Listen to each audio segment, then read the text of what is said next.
Hacker Bjorka masih menjadi perbincangan publik lantaran sepak terjangnya yang meretas dan membocorkan data sejumlah pejabat. Meski akun media sosialnya kerap ditangguhkan, namun Bjorka seringkali kembali muncul dengan akun baru.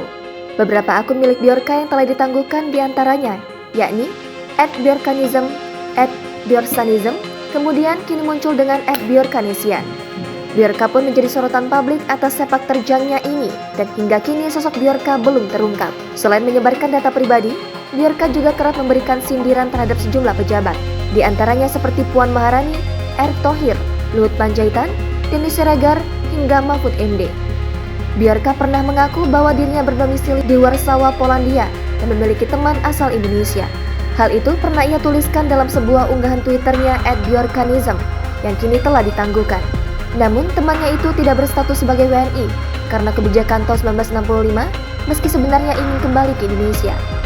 Menurutnya, temannya itu adalah sosok yang sangat jenius dan berkeinginan untuk memperbaiki Indonesia melalui teknologi seperti layaknya sosok Habibie. Namun sayangnya, hingga akhir hidupnya, teman Bjorka itu urung kembali ke Indonesia dan meninggal dunia pada tahun lalu. Bjorka gagal membantu temannya itu untuk kembali ke Indonesia, dan sebagai gantinya, ia melakukan peretasan ini. Menurutnya, peretasan yang ia lakukan ini adalah salah satu cara agar Indonesia bisa berubah menjadi lebih baik lagi.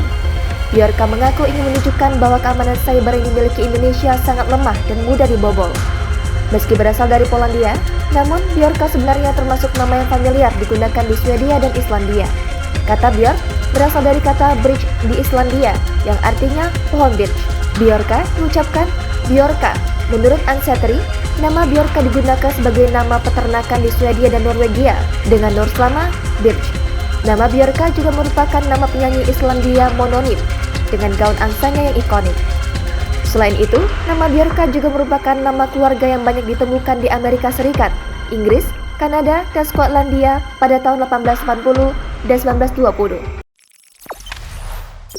Jangan lupa subscribe, share, komen, dan like ya!